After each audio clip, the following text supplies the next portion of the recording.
कल तुम लोगों को औरंगजेब आधा पढ़ाए थे, नहीं बोल रहा है रे, क्या पढ़ाए थे? औरंगजेब। चलो कैरेक्टर को ले लो, वापस आओ। तुमने क्या देखा था कि औरंगजेब ने सत्ता की प्राप्ति अपने भाइयों का कत्ल करके किया। शाहजहां किसको राजा बनाना चाहता था? अपने बड़ा बेटा दारा को। और अंततः उत्तराधिकार की लड़ाई हुई, और उत्तराधिकार की लड़ाई में निर्णायक लड़ाई लड़ा गया था देवराई के मैदान में। कहाँ के मैदान में? और सत्ता अब आ गया किसके हाथ में? तो इस प्रकार औरंगजेब क्या बन गया? शासक। अगर औरंगजेब क्या बन गया? तो औरंगजेब जो शासक बना, क्या वो अपने भाइयों का कत्ल करके बना या नहीं बना? एकदम स्पष्ट है। और उसने अपने बाप शाहजहां को कैद करके कहाँ रखा था? बदलाव, आगरा के मुसम्मन बुर्ज में। कौन बुर्ज? आगरा के मुसम्मन बुर्ज में। आगरा के मुसम्मन बुर्ज में कैद करके रखा। और शाहजहां का सेवा करती रही उसकी बड़ी बेटी जहां आरा बेगम। अरे करमजली बोलती है जहांगीर बेटी हो गई है। हाँ, जहां आरा बेगम। कौन बेगम? शाहजहां मरा कब? 1666 में। डन है, 86 नहीं, 66। अब हाँ, अब ले लो। औरंगजेब में हमने बतलाया कि पहली बार राज्याभिषेक कराया 1658 में। उस वक्त, हाँ, उस वक्त हम थे 58 वालम? नहीं थे। हम कौन वालम थे? 1659। मतलब ये ऐसा कैरेक्टर है जो अपना राज्याभिषेक 2 बार कराया। और इसी 59 में ही इसका टारगेट था कि राष्ट्र को दारुल उल इस्लाम में कन्वर्ट करना है। किस में कन्वर्ट करना है? दारुल उल इस्लाम। दारुल उल मतलब इस राष्ट्र को 100% मुस्लिम राष्ट्र में कन्वर्ट करना है। यही उसका नज़रिया था, यही उसका सोच था। लेकिन अब आगे की कड़ी लो। प्रारंभ में ही छोटा छोटा स्टेप उठाया।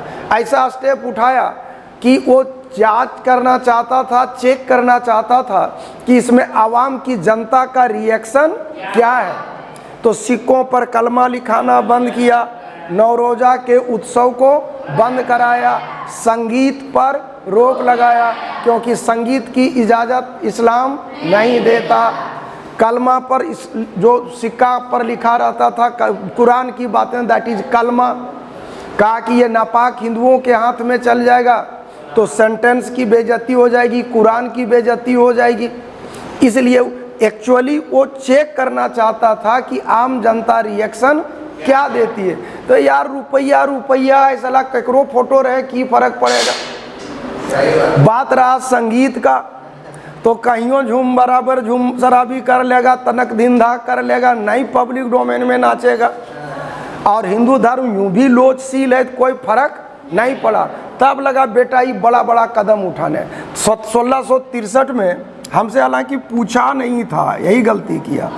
2 कदम उठाया, तीर्थ यात्रा लगा दिया कर।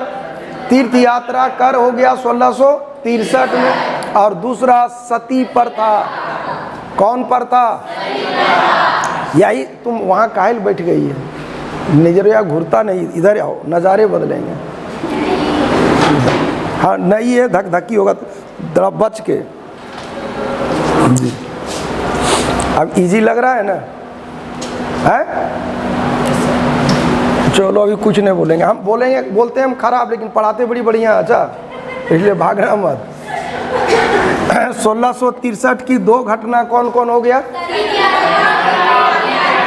सती प्रथा और सती प्रथा और तो सती प्रथा अच्छे पर्पस से लगाया होता कि ये मानवता के खिलाफ एक अपराध है, तो तय मान लेना कि इसका परिणाम अच्छा होता, लोग अच्छा कहता। लेकिन इसका मानना था कि इसकी इजाज़त चूंकि इस्लाम नहीं देता, इसलिए मैं बंद कर रहा हूँ। तो 63 में सती प्रथा पर रोक लगा दिया। अगर सामाजिक नज़रिए से देखो तो ये कदम अच्छा है, लेकिन सोच बुरा था, नज़रिया खराब था, इसलिए इसकी आलोचना हुई। तीर्थ यात्रा पर रोक लगा दिया। सोचा क्या था कि तीर्थ यात्रा पर रोक लगा देंगे तो तमाम हिंदुओं को धर्म कर्म या करने में मुश्किल होगा, उस स्वाभाविक ढंग से इस्लाम को स्वीकार करेगा। लेकिन हिंदू धर्म पर कोई प्रभाव नहीं पड़ा, इस्लामीकरण नहीं हुआ। तब फिर अब लोभ का चारा फेंका। 65 में इसने क्या किया, नियम बनाया कि जो मुस्लिम व्यापारी है वो 2.5% टैक्स देगा और जो हिंदू है वो 5% देगा। अब लगा कि लोभ में आएगा, लेकिन लोभ में आया नहीं। 5% देना कबूल कर लिया, लेकिन इस्लाम को कबूल है कबूल है कबूल है नहीं किया। अब हो गया, अब फिर हो गया टेंशन। तो क्या किया 67 में कि इसने कहा कि हम 1 रुपया टैक्स मुस्लिम से नहीं लेंगे। तब लगा कि हिंदू लोग भी, हिंदू व्यापारी एक्सेप्ट कर लेगा, लेकिन उसका भी कोई प्रभाव नहीं पड़ा। तो ये टोटल कदम कौन उठा रहा है, औरंगजेब। कौन उठा रहा है, कौन चैप्टर पढ़ रहे हो, बदलाव राज्याभिषेक पहली बार कब है, दूसरी बार 63 की कितनी घटना, कौन कौन, तीर्थ यात्रा और 65 में दिमाग में रखना, हाफ मुसलमानों का हाफ है, 67 में साफ है। बोलो 65 में हाफ, 67 में साफ, 65 में हाफ, 67 में साफ, 65 में हाफ, 67 में साफ। अब क्या किया 68 में, 1668 में इसने तमाम हिंदू त्योहारों पर रोक लगाया।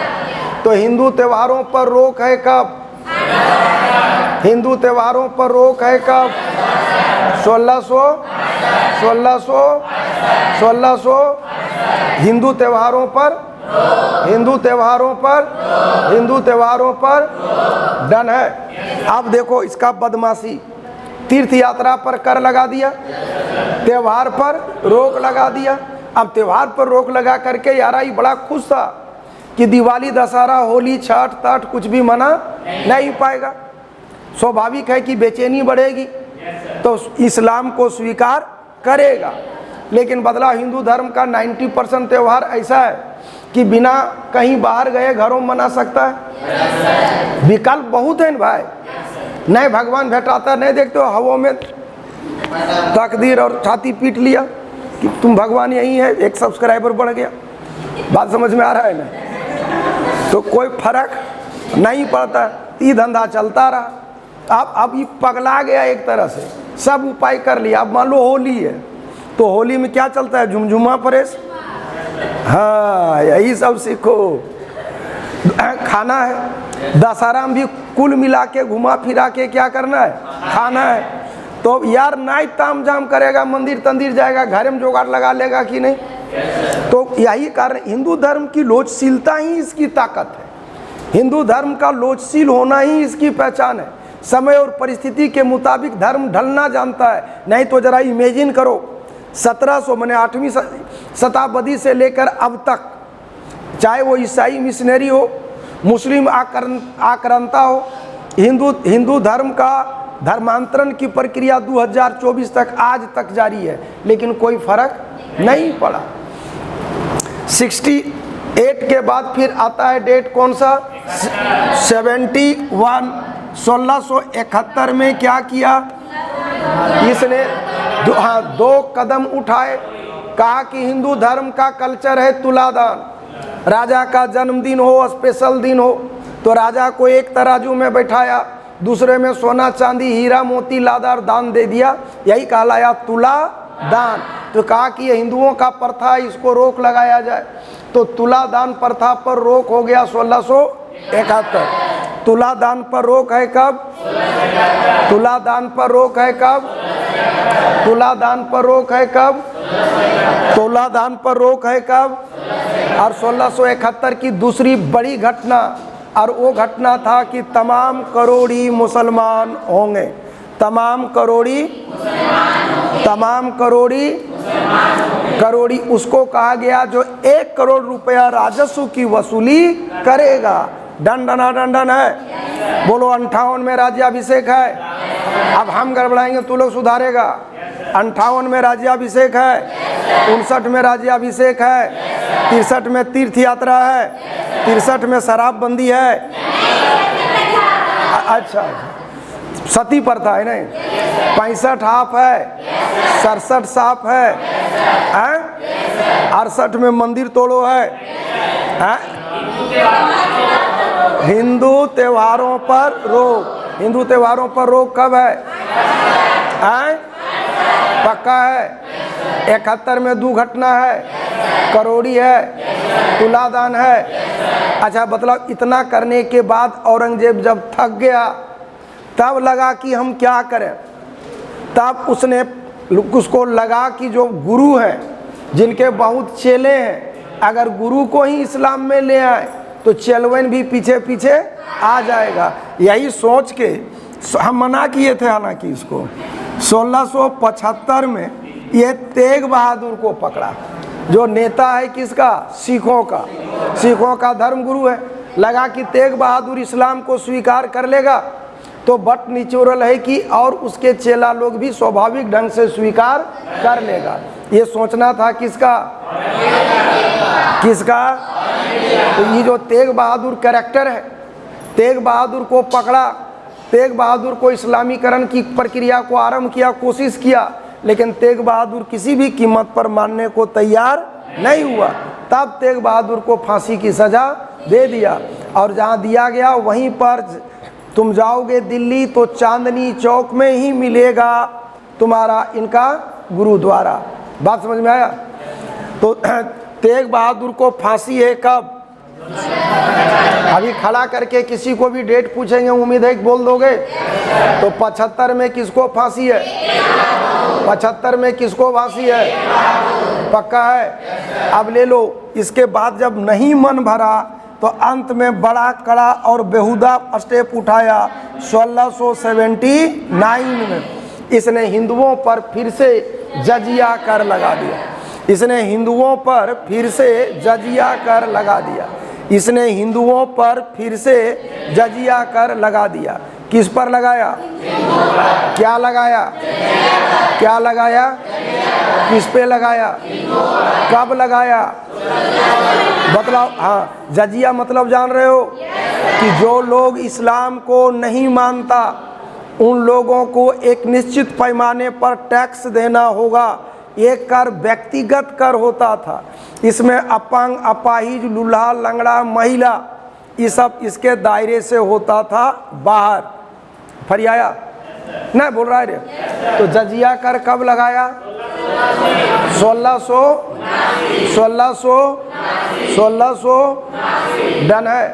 अब लगा कि अब कहाँ जाएगा यारा, अब तो हर हाल में इस्लाम को स्वीकार करेगा।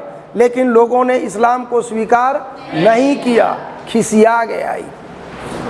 अरे जबरन इस्लामीकरण हुआ है। यही कारण है कि देखो इस्लाम में 2 ही कैटेगरी होता है, एक शिया एक सुन्नी। लेकिन हिंदुस्तान में मुसलमान में कास्ट है। कास्ट कहाँ से आया? कास्ट तो केवल हिंदू धर्म में, सनातन धर्म में ही कास्ट है। तो जो मुसलमान एससी था हिंदू, वो अगर इस्लाम को स्वीकार किया तो लोग हो गया अंसारी। राजपूत ने अगर इस्लाम को स्वीकार किया तो हो गया खान। बात समझ में आ रहा है? कोई ब्राह्मण अगर इस्लाम को स्वीकार किया तो हो गया सैयद। दारू चुराने वाला जो कलाल, हम लोगों को चलता है ना कलाली, तो कलाल लोग जो इस्लाम को स्वीकार किया वो लोग कहलाया शेख। यही कारण है कि हिंदुस्तान के मुसलमानों में पाया जाता है कास्ट। बात समझ में आया कि नहीं आया? तो जजिया कब लगाया? अब लगा 79। अब लग गया कि अब तो इस्लामीकरण हो जाएगा, लेकिन कोई फर्क। तब इसने बहुत गंदा स्टेप उठाया हमारे मना करने के बाद भी। 1699 में इसने औपचारिक रूप से आदेश दिया कि हिंदुस्तान के तमाम मंदिर को और पाठशाला को तोड़ दो। तो तोड़ते तोड़ते ही देवघर भी आया था, लेकिन बाबा जी उस दिन भांग पी के बैठल थे, कोई पोसाए नहीं पड़ा। तो 1600 ये डाटा पूरा रटा गया है। यारा क्रिया की प्रतिक्रिया तो होनी थी। तुम जो हिंदू बहुल राष्ट्र के ऊपर इस्लामीकरण की प्रक्रिया को थोप रहे हो, प्रतिक्रिया आनी थी और प्रतिक्रिया आया। अभी प्रतिक्रिया में आता है जाट विद्रोह। कौन विद्रोह? कौन विद्रोह? जाट विद्रोह। जाट कहाँ का जाति है? हरियाणा में पाओगे। कहाँ पाओगे? कहाँ पाओगे? ध्यान रखना, ये जाट विद्रोह हुआ है 1669 में। 1669 में कौन विद्रोह है? कौन विद्रोह? और इसका मूल कारण है धार्मिक कारण। यार तुम मंदिर तोड़ दे रहे हो इसलिए कि तुम राजा हो। तो यहाँ जाट लोगों को ने निर्णय लिया कि बेटा तुम मंदिर तोड़ो, हम तो मस्जिद तोड़ते हैं। बात समझ में आ रहा है? मंदिर मस्जिद टूटना शुरू हुआ। इसका नेता था गोखला।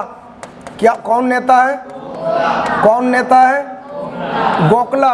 अरे ढोकला दिमाग में रखो ना, गोखला रह जाएगा। फिर आया और ये लोग क्या तोड़ना आरंभ किया? मस्जिद को। तो बताओ हल्का बगावत होगा कि पुरजोर बगावत होगा? मंदिर को नष्ट करने वाला एक अधिकारी था अब्दुल नबी। कौन नबी? कौन नबी? वही था मेन लीडर कि फलाना मंदिर अगर धांसो। तो नेतृत्व करता था अब्दुल नबी। कौन नबी? फिर से बोलो, जोर से बोलो। मंदिरों को नष्ट करने वाला का नेतृत्व करता कौन था? कौन नबी? कौन नबी? बदला अब्दुल नबी को काटना चाहिए कि छोड़ना चाहिए? काट दिया जाटों ने। तो जाट विद्रोह है कब? 69। बोलो, आधा हिंदी आधा अंग्रेजी। बोलो 1669।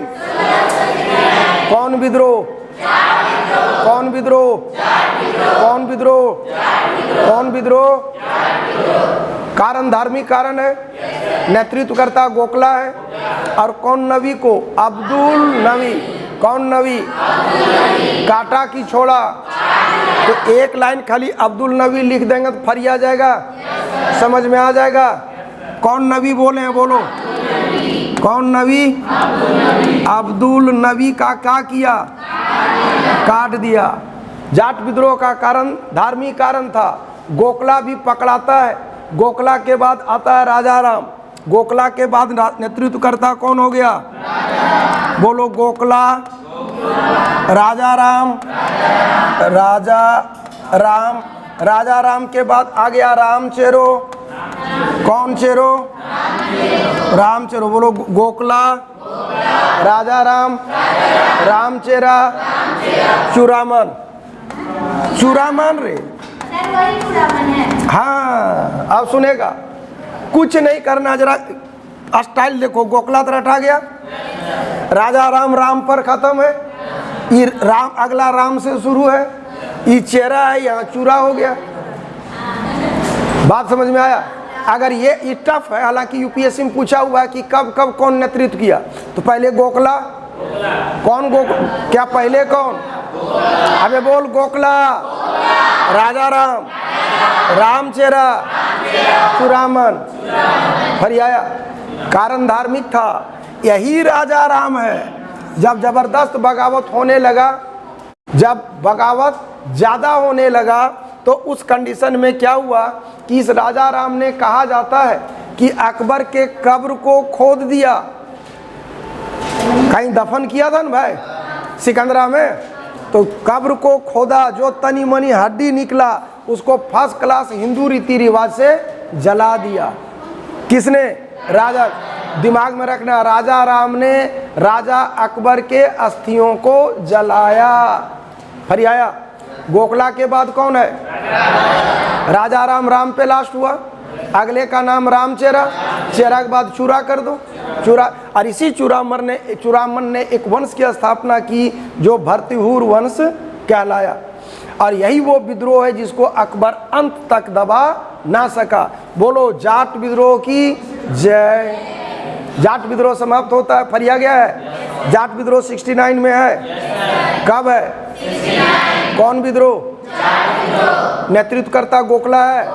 गोखला के बाद राजा राम है, रामचेरा है, चुरामन है। ये विद्रोह को अंत तक दबा नहीं सका। बड़ा एग्जाम दोगे तो ऑब्जेक्टिव बनता है अब्दुल नबी। अब्दुल नबी कौन था? तो मंदिर धांसो अभियान का नेता था। इसके बाद तुम्हारा आता है सतनामी विद्रोह। कौन विद्रोह? सतनामी विद्रोह। सतनामी विद्रोह है 1672 में। सतनामी विद्रोह कब है? हाँ, 1672 में जो विद्रोह हुआ, 1672 में जो विद्रोह हुआ वो सतनामी विद्रोह के नाम से जाना जाता है। और इसका तत्कालिक कारण था सतनामी किसानों की हत्या। देखो, सतनामी एक संप्रदाय है, जैसे सिख लोग जुरेठा बनता है ना यार, अगर आप पकड़ के हिला दोगे समझे धार्मिक आस्था हिल जाएगा ना। तुम टीका लगाए हो, टिकवा कोई मिटा दे तो बताओ धार्मिक आस्था पर प्रहार है ना। तो यही चीज इसको इन लोगों के साथ हुआ। सतनामी संप्रदाय वाला माथा उठा मुड़ा के रहता था, समझा। तो इन लोगों को जब पीटा तो उसके बाद ये लोग भी धर के धूम दिया। इसके बाद एक विद्रोह आता है सिख विद्रोह। सिख विद्रोह जान लो, इसके धार्मिक कट्टरता के कारण हुआ है। किसके कारण?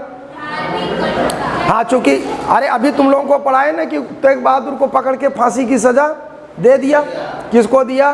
तेग बहादुर। और यही गुरु गोविंद सिंह जो सिखों के केवं गुरु है, 10वां गुरु, हाँ या ना। इसी के साथ नादौन का युद्ध 1690 में हुआ। इसके 2 बेटे मारे गए और 2 बेटों को अकबर ने, इसे क्या नाम इसका, औरंगजेब ने जिंदा चुनवा दिया दीवार में। किसने? औरंगजेब ने। किसने? किसने?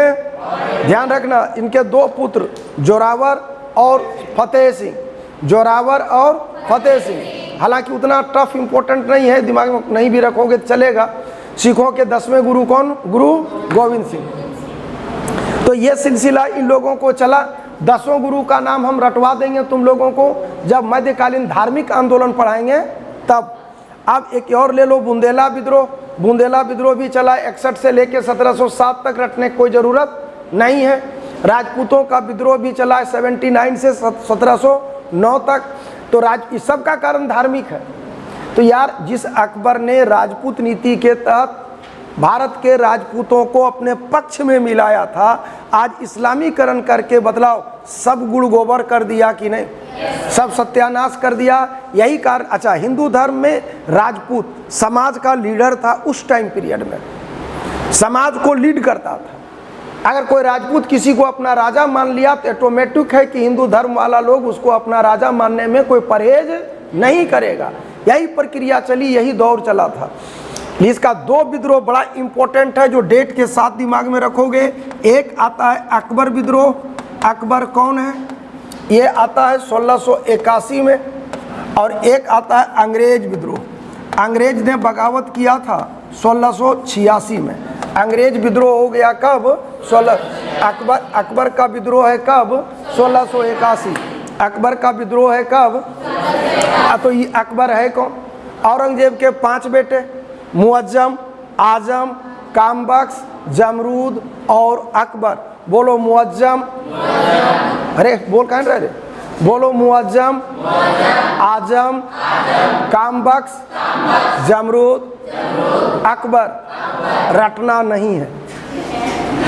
बात समझा? ये तुम लोगों को इसलिए बता दिए कि अकबर शब्द सुनते के साथ दिमाग में एटम बम गिरता है, क्योंकि आता है कि साला अकबर एकर कौन लगेगा? एकर बापा के का बापा था।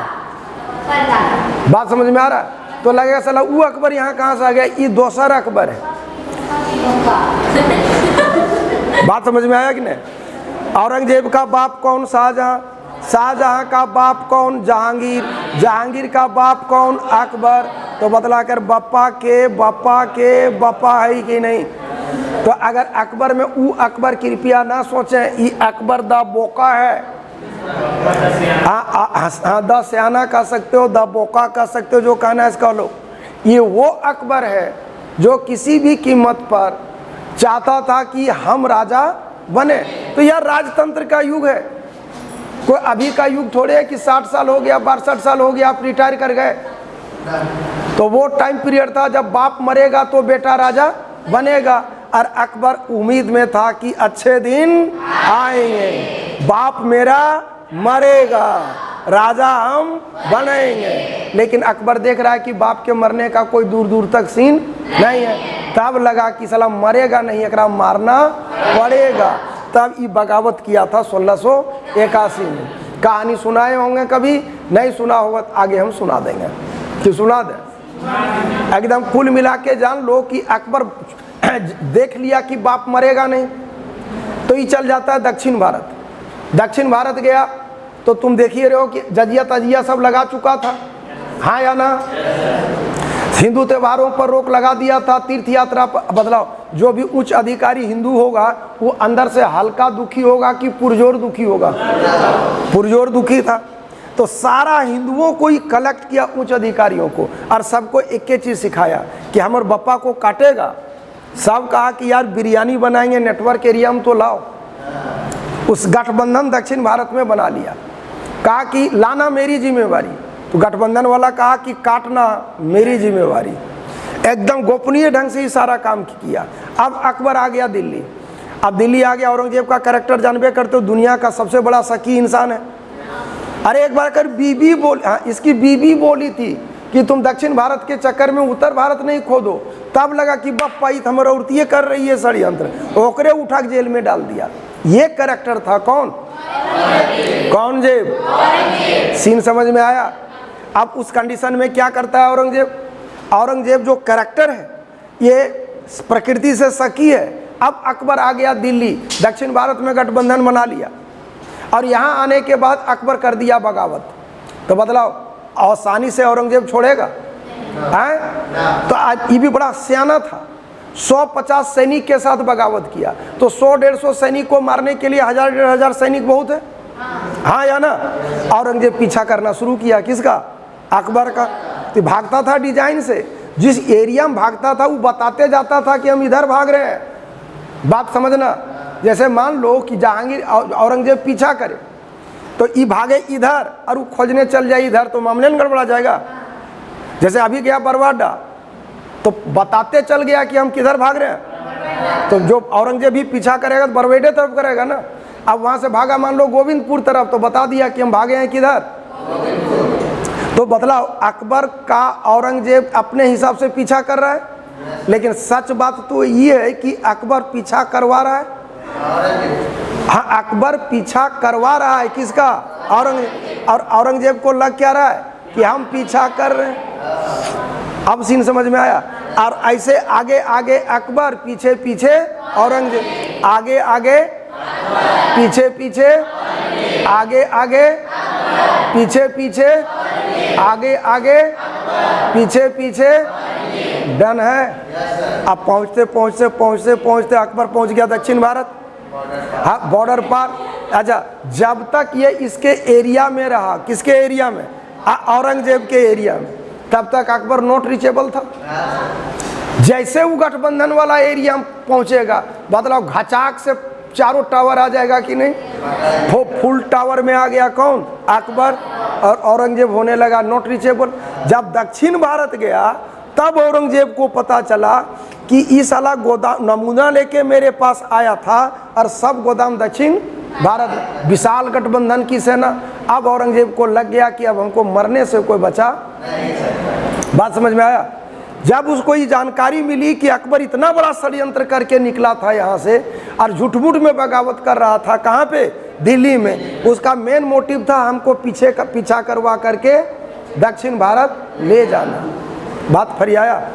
तो बतलाओ, एक बात दिल पर हाथ रख के बतलाओ, उस समय औरंगजेब को नहीं लगा होगा कि ओरिजिनल बेटा मेरा यही है, कि इतना बड़ा षड्यंत्र और कोई कर नहीं सकता। अब औरंगजेब मान लिया कि सत्ता गई, मारे भी जाएंगे, कत्लेआम भी होगा, लेकिन बाप बाप होता है। चिट्ठी लिखाई अकबर को कि प्यारे पुत्र अकबर, तुमने वो कारनामा कर दिखाया जो आज तक कोई नहीं किया था। तुमने इतना बढ़िया षड्यंत्र तैयार किया कि हमारे ही टुकड़ों पर पलने वाले वो अधिकारी जो आज तेरे साथ खड़े नजर आ रहे हैं, इन गद्दारों को हम नहीं पहचान पाते अगर तुम ये गठबंधन बनाने का ड्रामा नहीं किया होता। हो गया खत्म। तो अंग्रेज का बगावत है कब का? 1686 का। कब का है? कब का है? बड़ी मार मारा था, चूंकि अंग्रेज टैक्स देने को तैयार नहीं था। अंग्रेजों को लग रहा था ना कि मैं बादशाह हो चुका हूं, इतने समय तक भारत की राजनीति का वो हवा और दिशा को मैं पहचान चुका हूं। मारने के बाद ठीक जगह दे लिया, 2.5% 1.5% टैक्स देने को ये तैयार हो गया। अब जरा तुम मुगलों के कालखंड का साम्राज्य विस्तार देख लो। तुम जान रहे हो कि विशाल साम्राज्य का ढांचा तैयार कर दिया था किसने? अकबर ने। अकबर के बाद थोड़ा बहुत आगे बढ़ाया जहांगीर ने। जहांगीर के बाद तुमने देखा था कि अहमदनगर का विलय कर लिया था शाहजहां ने। साम्राज्य का 2 इलाका ही बाकी था, एक बीजापुर और एक गोलकुंडा। कौन कौन? बीजापुर और गोलकुंडा। तो साम्राज्य विस्तार में दिमाग में रखना कौन कौन जगह हम बोले? बीजापुर और गोलकुंडा। ये बीजापुर 1686 में, बीजापुर को 1686 में और गोलकुंडा को 1687 में इसने मुगल साम्राज्य का हिस्सा बना लिया। तो बीजापुर और गोलकुंडा का विलय है कब? 1686 और 87 में। डन है यारा। ये जो 1681 ईस्वी में अकबर के बगावत के समय में जो दक्षिण भारत को गया था, वो दक्षिण भारत की पूरी कड़ी और पूरा प्रकरण दिमाग में रख लेना। नॉन स्टॉप अपनी मृत्यु तक वो दक्षिण भारत में रहा। मतलब 26-27 साल की समयावधि वो दक्षिण भारत में बिता चुका था। अब उसको लगने लगा था कि कहीं दक्षिण भारत के चक्कर में उत्तर भारत मेरे हाथ से ना निकल जाए।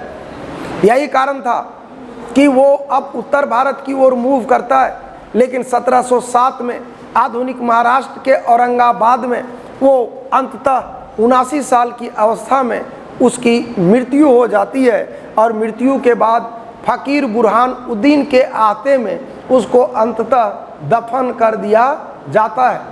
बात समझ में आया?